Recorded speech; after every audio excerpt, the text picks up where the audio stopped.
ඉතින් අද වීඩියෝ එකෙන් කතා කරන්නේ කුකුල් පාලනයෙන් සාර්ථක වෙන්න පුළුවන් ක්‍රම 10ක් ගැන. ඉතින් ඕගොල්ලෝ මේ ක්‍රම 10 හරියට පිළිපැද්දොත් එහෙම ඕගොල්ලෝ පුළුවන් කුකුල් පාලනයෙන් සාර්ථක වෙන්න.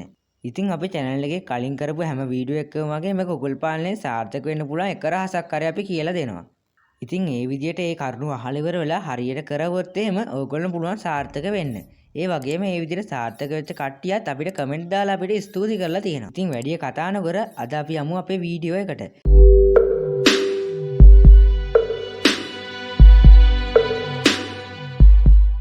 ඉතින් ඕන එක්කෙනෙක් කැමතිනේ බලන වීඩියෝ එකේ වැඩිපුර බයිර නැතුව අවශ්‍ය දේ විතරක් කියනවනම් ඉතින් අන්න ඒක නිසා වැඩිපුර කතා නොකර අපි යමු අපේ කරුණු ටිකට. ඒ කියන්නේ රහස් ටිකට. ඉතින් ඊට කලින් චූටි දෙයක් ඔයගොල්ලෝ මතක් කරන්න තියෙනවා. ඒක තමයි මේ කුකුල් පාලනය කියන්නේ ගොඩක් කට්ටියට සාර්ථක වෙන්න පුළුවන් දෙයක්. ඉතින් ඒක නිසා අපේ channel එකේ තියෙන වීඩියෝ වගේ වෙන channel වල තියෙන වීඩියෝත් බලලා දැනුම හොඳට එකතු කරගන්න. ඊට පස්සේ ඔයගොල්ලෝ පුළුවන් කුකුල් පාලනය පටන් ගන්න.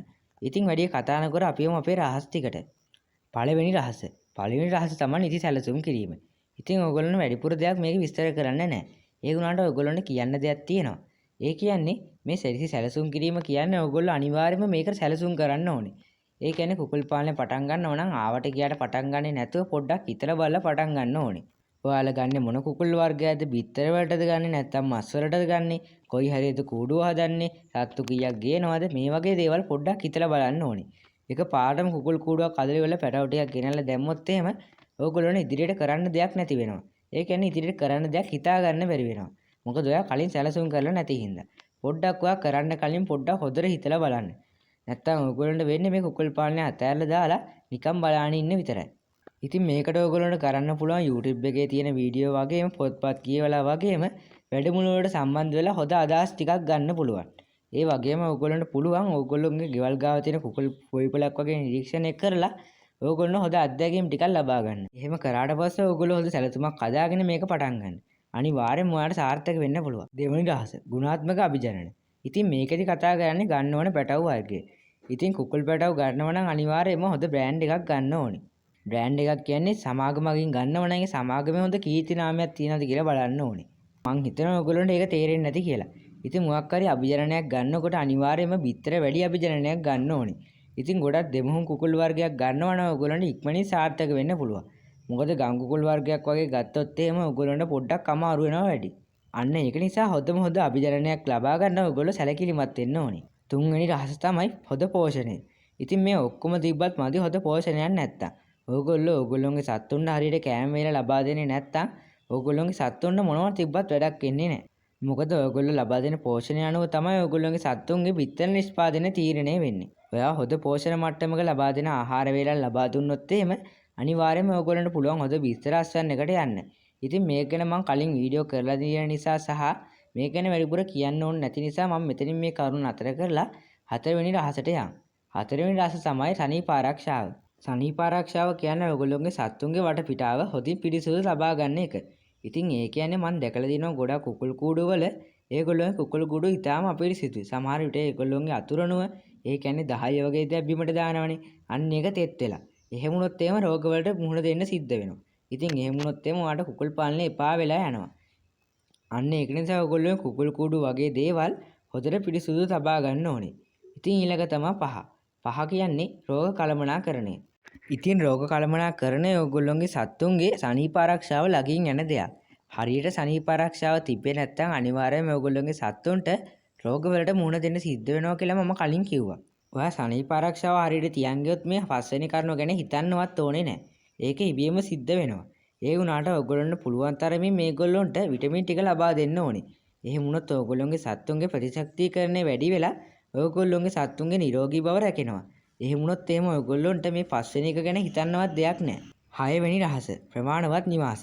ඉතින් ඔයගොල්ලෝ මේ සත්තුන්ට කුකුල් කූඩුව හදද්දී අනිවාර්යයෙන්ම ඔයගොල්ලෝගේ සත්තුන්ගේ ප්‍රමාණයට ගැලපෙන විදියට කූඩුව හදන්න ඕනේ. අපෙන් කමෙන්ට් කරලා ඕන තරම් කට්ටිය අහලා තියෙනවා එක සතෙට්ට ගන්න ඕනේ ඉඩ ප්‍රමාණය කොච්චරද කියලා. සාමාන්‍යයෙන් කියලා තියෙන එක සතෙට්ට වර්ග අඩි එකක් ගන්න කියලා. එහෙම වුණොත් එහෙම ඔයගොල්ලන්ට පුළුවන් ඔයගොල්ලන්ගේ සත්තුන්ට ඇති වෙන විදිහට ඉඩ හදා ගන්න. ඔයගොල්ලෝ කුකුළු 100ක් දාන්න හිතන් ඉන්නවා නම් අනිවාර්යයෙන්ම ලොකු සතෙට්ට වර්ග අඩියක් ගන්න දාලා වල වර්ග අඩි 100ක කූඩුවක් හදන්න ඕනේ. වැඩි හිතන්න දෙයක් නැහැ. වර්ග අඩි 100ක් කියන්නේ පොඩි ප්‍රමාණයක්. පොඩ්ඩක් හදලා ඉවරලා බලන්න ඔයගොල්ලන්ටම තේරෙයි මේ කුකුළු ටික ඇතුළට දැම්මට පස්සේ එහාට මෙහාට ඇවිදින්න ගත්තට පස්සේ ඕගොල්ලන්ට තේරෙයි මේ ඉඩත් මදි කියලා. ඒ වුණාට මේ ඉඩ හොඳටම ඇති. මේකෙදි පුළුවන් ඕගොල්ලන්ට කෑම භාජන වගේ දේවල් ඔක්කොම එල්ල ගන්න. ඉතින් අන්න ඒක නිසා ඕගොල්ලන්ට සිද්ධ වෙනවා මේ වගේ ලොකු නිවාසයක් සාදාගෙන ප්‍රමාණවත් ඉඩකඩ සපයා ගන්න. 7 වෙනි රහස තමයි නිත්‍ය අධීක්ෂණය. ඒ කියන්නේ අනිවාර්යයෙන්ම ඕගොල්ලෝ ඕගොල්ලෝගේ සත්තු ගැන හොඳ අවධානයෙන් ඉන්න ඕනේ. හැමදාම ඕගොල්ලෝගේ සත්තුන්ගේ පොඩි හරි වෙනස් වීමක් තියෙනවා නම් ඒ පිළිබඳ හොයලා බලන්න ඕනේ. මොකද ඕගොල්ලන්ගේ සත්තු ටික ලෙඩ වුණොත් හරි ඕගොල්ලන්ගේ සත්තුන මොකක් හරි අඩුපාඩුවක් සිද්ධ වුණොත් අනිවාර්යයෙන්ම ඕගොල්ලොන්ට මේකෙන් පාඩු ලබන්න සිද්ධ වෙනවා. ඕගොල්ලෝ පටන් ගන්න එක්කෙනෙක් නිසා මේ කියන්නේ මේ කුකුල් පාලනේ ඉස්සරෝම අරබන එක්කෙනෙක් නිසා අනිවාර්යයෙන්ම වැඩි ලාභයකට යන්න බලන්න. ඒ කියන්නේ මොකක් හරි ක්‍රමයකින් ඕගොල්ලෝ පුළුවන් තරම් ලාභ උපයා ගන්න බලන්න. ඒ කියන්නේ ඕගොල්ලෝ අනවශ්‍ය විදියට නෙමෙයි මම කියන්නේ හොර ක්‍රම වලිමුත් නෙමෙයි. ඕගොල්ලෝ බලන්න ඕගොල්ලෝ කරන්න පුළුවන් උපරිම දේ මේ කුකුලන් වෙනුවෙන් කරලා ලාභ ලබන්න. මම හිතනවා ඕගොල්ලෝට මේක තේරෙන්නේ නැති කියලා. ඉතින් ඒක අනිවාර්යයෙන්ම කරන්න. 8 වෙනි එක තමයි කාර්යක්ෂම කළමනාකරණය. අනිවාර්යයෙන්ම ඕගොල්ලෝගේ සත්තු ගැන ඕගොල්ලෝ අර කලින් වගේම සැලකිලිමත් වෙලා කාර්යක්ෂමව කළමනාකරණය කරගන්න ඕනේ. ඔයගොල්ලෝගේ සත්තුන්ට මොකක් හරි ලෙඩක් ඇතුනොත් එහෙම අනිවාර්යයෙන්ම හිතේ තියෙන්නේ නැතුව ඒ වෙලාවේ මේකට පියවරක් ගන්න බලන්න. එහෙම වුණොත් එහෙම ඔයගොල්ලන්ට පුළුවන් මේ රෝගයෙන් ඇතිවන සහ මේ අනතුරින් ඇතිවන හානිය අවම කරගන්න. අන්න ඒක නිසා හැම වෙලෙම ඔයගොල්ලෝ හොඳ අවධානයෙන් ඉඳලා කළමනාකරණය කරන්න ඕනේ. මොන හරි පොඩි දෙයක් වුණොත් මේක පස්සට දදා ඉන්නේ නැතුව ඒ වෙලාවෙම මේක ඉවරයක් කරලා දාන්න. එහෙම වුණොත් ඔයගොල්ලන්ට පුළුවන් අනිවාර්යයෙන්ම සාර්ථක වෙන්න. ඉතින් මේ වෙනකොට අපි ඔයගොල්ලන්ට රහස් 8ක් කියලා දීලා ඉවරයි. අන්න ඒක නිසා අපේ වීඩියෝ එකට ලයික් එකක් දාගෙනම අපි යමු අපේ 9 වෙනි රහසට. 9 වෙනි රහස තමයි වෙළඳපොළ අනුවත්භාවය. ඒ කියන්නේ අනිවාර්යයෙන්ම ඔයා බිත්තර විකුණන්න හදනවා නම් එහෙම නැත්නම් මස් විකුණන්න හදනවා නම් අනිවාර්යයෙන්ම ඔයගොල්ලන්ගේ ළඟ තියෙන වෙළඳපොලේ ඒ කියන්නේ දැන් තියෙන වෙළඳපොලේ කොහොමද මේ මිල ගණන් ටික බලන්න. ඒ වගේම ඉල්ලුම බලන්න. ඒ වගේම ඔයගොල්ලන්ගේ නිෂ්පාදනයට වඩා හොඳ ඉල්ලුමක් තියෙන තව මොකක් හරි එකක් තියෙනවද කියලා බලන්න. ඊට පස්සේ ඒකත් එක්ක ඔයගොල්ලෝ තරගයක් කරන්න බලන්න. එහෙම වුණොත් එහෙම ඔයගොල්ලන්ට පුළුවන් ඉක්මනින් සාර්ථක වෙන්න. 10 වෙනි එක තමයි අකණ්ඩේ ගෙලීම. මේක තමයි වැදගත්ම එක. ඉතින් ඔයගොල්ලෝ මොන හරි ක්‍රමයකින් කුකුල් පාලනය ගැන ඉගෙනගෙන ඉවර වෙලා කුකුල් පාලනය පටන්ගෙන හොඳට සාර්ථක වෙලා හොඳ ආදායමකට ගියොත් එහෙම ඔයගොල්ලන්ට හිතෙන්න පුළුවන් මේ කුකුල් පාලනය ගැන ඉගෙන ගත්ත දැන් ඇති මට දැන් කරන්න තියෙන බිස්නස් කියලා. ඉතින් අන්න ඒක නම් ඔයගොල්ලෝ කවදාවත් කරන්න එපා.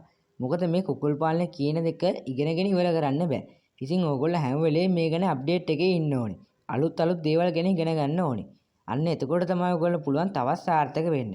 ඉතින් ඔයගොල්ලෝ අනිවාර්යෙන් මේක කරන්න ඕනේ. ඔයගොල්ලෝ පුළුවන් YouTube එක හරහා වගේම සෝෂල් මීඩියා වලින් වගේම වෙබ්සයිට් වලින් වගේ මේ ගැන හොඳට ඉගෙන ගන්න. හැම වෙලේම ඔයගොල්ලෝ කුකුල් පාලනය ගැන අවධානයෙන් ඉන්න. ඉතින් ඒත් එක්කම මතක් කරන්න දෙයක් තියෙනවා. අපේ WhatsApp channel එකක් තියෙනවා. අපි බලාපොරොත්තුෙන් ඉන්නවා මේක හොඳ අප්ඩේට් ටිකක් ගේන්න. ඒ කියන්නේ කුකුල් පාලනය ගැන අලුත් දේවල් මේකෙන් කතා කරන්න බලාපොරොත්තු වෙනවා.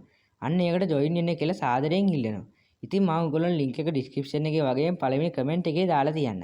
අන්න එතනින් ගිහින් අපේ WhatsApp channel එකට join වෙලා අපිත් එක දිගටම රැඳී සිටින්න කියලා ඉල්ලනවා.